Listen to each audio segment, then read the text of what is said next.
Here in Davos at the World Economic Forum, we've been covering technology and AI, which has been at every nook and corner. And we've met so many world leaders, technologists here on Tech360 and on NDTV. We thought we'd save the best for last. We'd have a very special conversation with a very special guest, Cathy Li from the World Economic Forum. What a pleasure to have you on NDTV. Thank you for having me. Cathy, of course, you've looked at so many AI projects. You've been passionate about the metaverse. You understand technology like no other, like I said.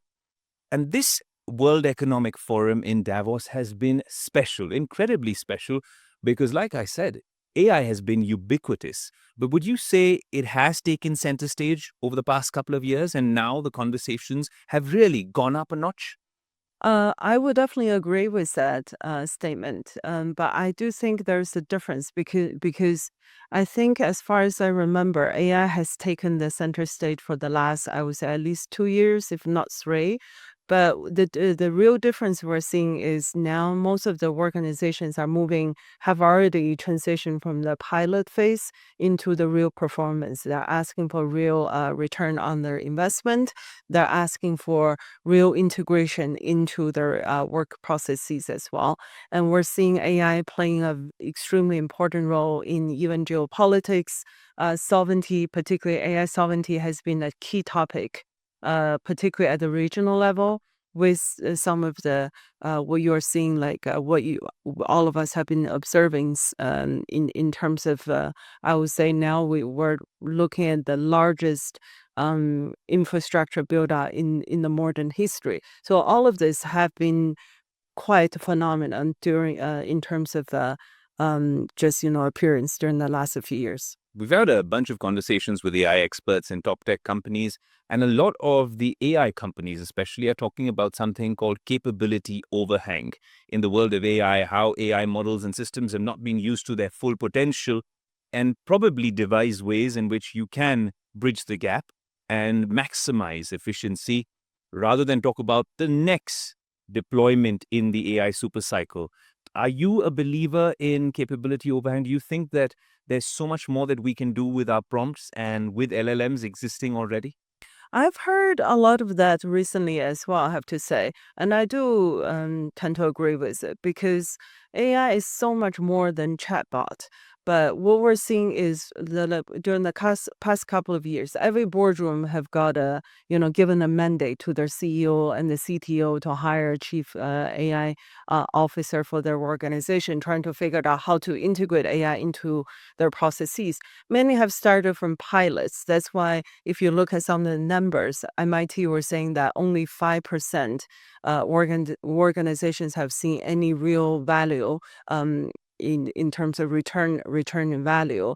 And that is actually true because from through the forum's own program called MINDS, Meaningful, Intelligent, Novel, Deployable Solutions, which is a program we implemented 12 months ago to showcase some of the most impactful AI applications. We're observing the same thing.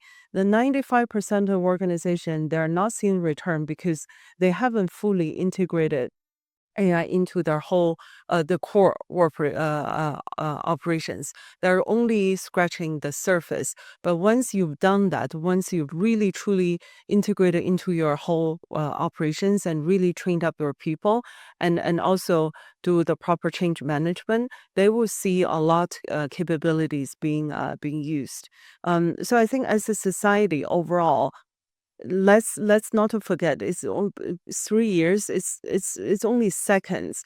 Previously, the previous technological revolution usually takes almost a century for technology to go through the initial phase, the installation phase, and then finally get into the golden age, which is the deployment phase. We're only 3 years in. I know that sounds a lot in AI years, because people have been joking that every AI year is almost like 100 human years. But still, I think we're only at the beginning. So it's not a surprise to me that there's the so-called capabilities overhang. How far do you think we are from the golden age of AI and how this revolution really gains traction based on your analysis and your predictions?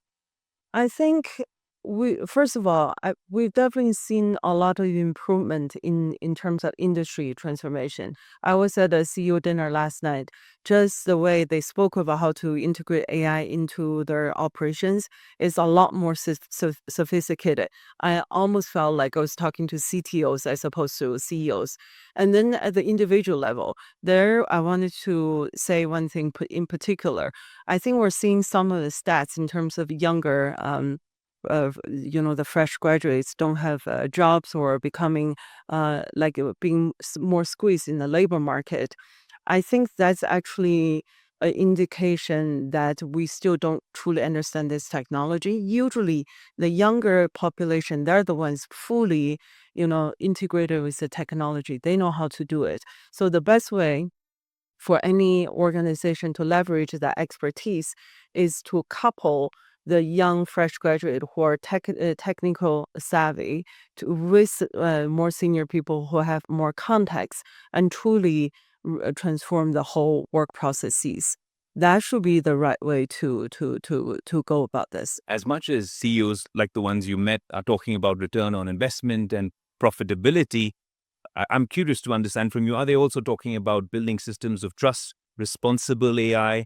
Are some of these points being raised at these big dinner table conversations and thinking rooms? Absolutely. Trust is, I would say, front and center in those conversations because for humans to trust the technology, to feel confident when they use them, to not to be threatened, to be willing to share the positive outcome, you need that trust. So that is one thing that needs to be operationalized. But sadly, right now, only 1% of the organizations have fully operationalized the responsible AI practice. So there is definitely a long way to go. And it might take almost a generation for that technology to be fully trusted. There's a lot of challenges right now as well because AI still hallucinates. And if anything, I don't think that has been reduced. It's not a technical glitch is a fundamental problem that eventually we will need to somehow address and either through different algorithms or different ways of building large language models or even next phase of intelligence that's not only fixated on language but based on the real world data, so the so-called physical AI and world models. Only then I think people will feel, not only then, but gradually, I do think people will feel more confident and have more trust in the technology. You mentioned hallucinations. AI experts have been talking about hallucinations for the longest time. Would you say that there's still a growing threat from bad actors to really wreak havoc when it comes to LLMs and data sets? And if a lot of the big AI, I'm not going to say big tech, the big AI companies are not wary of this, it could be a dangerous, precarious situation for all of us. I First of all, I do think they are worried about this because if there's any accidents happen, it's not good for business. So I think even in terms of that business incentive, it's there. In terms of hallucination, though, that is one thing we currently don't know how to fix that. Yeah, there's different techniques in terms of post training that can help, but the hallucination, right, at least as far as we know now, that's not that's embedded into how this large language model is constructed. So it's not a step change that we're hoping to see because it may never get there. So I think, but you have to contain it to a certain extent. And again, even though AI is powerful, can do many things. We already have a lot of guardrails in place. You wouldn't, even if you want to build a nuclear bomb, even if there's YouTube tutorial to tell you how to do that, you wouldn't be able to get your hands on the material. So there's already checks and balances in place. What we need to do is, as a society as a whole, we need to look at those checks and balances to make sure that we put all of those in place but also at the same time do not only blame technology itself.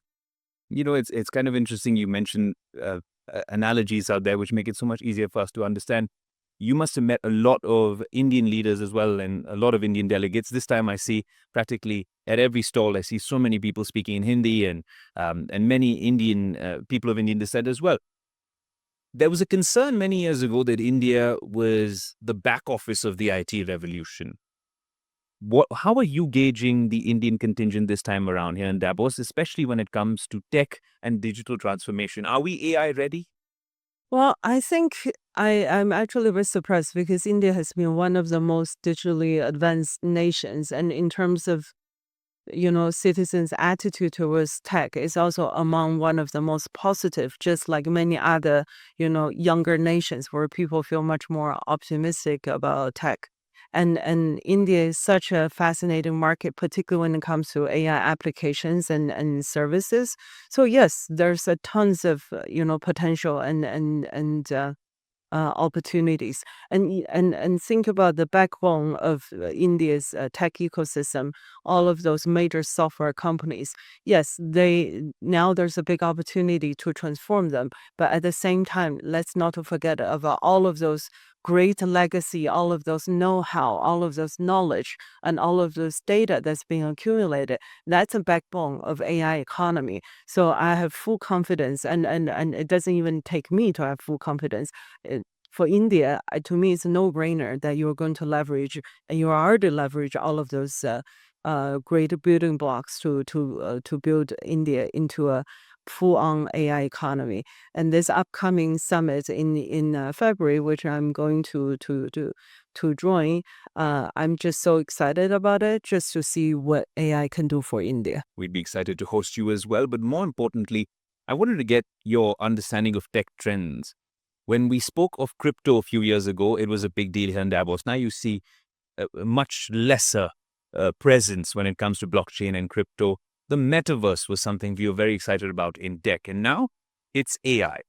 AI is no longer a buzzword. We've established that it's here to stay and it's growing stronger day by day. Yeah. But the metaverse, something that you worked on as well. And a lot of top tech billionaires invested a lot of money in the metaverse. Mark Zuckerberg has retracted, reneged on his plans. Do you still think that there is a real hope for a technology like the metaverse? Because it sounded promising, but post the lockdowns, it somehow lost a lot of steam. Yeah. So I will categorize all of this, what you just described, as completely normal. These are cycles because you talk about crypto, you talk about blockchain and the metaverse. But if you go back a little bit further, even in the 70s, we've gone through two AI winters before. So if we were doing this interview back then, Yeah. you probably would count AI there and look at what's happening now. So they really go in cycles. Sometimes either the technology is immature or the regulation is immature. For example, in the case of blockchain, and the whole ecosystem wasn't ready. So sometimes it takes the whole ecosystem to be built up. And over time, you see how these technologies come together. In terms of metaverse, my belief has always been the future of the internet would definitely be more, three-dimensional, would definitely be more immersive. Just as when we first had the internet in the 90s, it looks very different from now. Tomorrow is going to look very different from today. And there's no doubt, in my opinion, that, particularly the younger generation will prefer to have much more immersive type of devices. We are the generation that grew up with iPhone. But if you think about it, for conversational AI to maximize its potential, iPhone actually, or phone, are actually not the best medium. Because you still need to take the thing out and look at it. Ideally, when you have a conversational AI, it's something that you can just converse with anytime. You don't need to take out the phone. So to me, those interaction will always become more immersive, and metaverse will always be a thing. It might be called something different, and that's where you see the powers of convergence with blockchain and then metaverse. So AR, VR, immersive technology, and AI coming together. Now it's much easier to construct the virtual environment in your AR or VR headsets. And now augmented reality is much more useful and practical anyway. And in those worlds, you also need a more seamless kind of transaction method, which is blockchain, not the current credit card. So you see the things coming together, and that's what we call technology convergence at the forum. Cathy Li, thank you so much for sharing these insights. And we can't wait to have maybe a part 2 of this conversation when you join us in New Delhi for the AI Summit. And I can tell you it's a month away, a little more than a month away. But I'm certain in the world of AI, like you said, 1 year is 100 years. So much would have changed, and there'd be so much more to chat about. Thank you so much for joining us on NDTV. Looking forward. Thank you so much for having.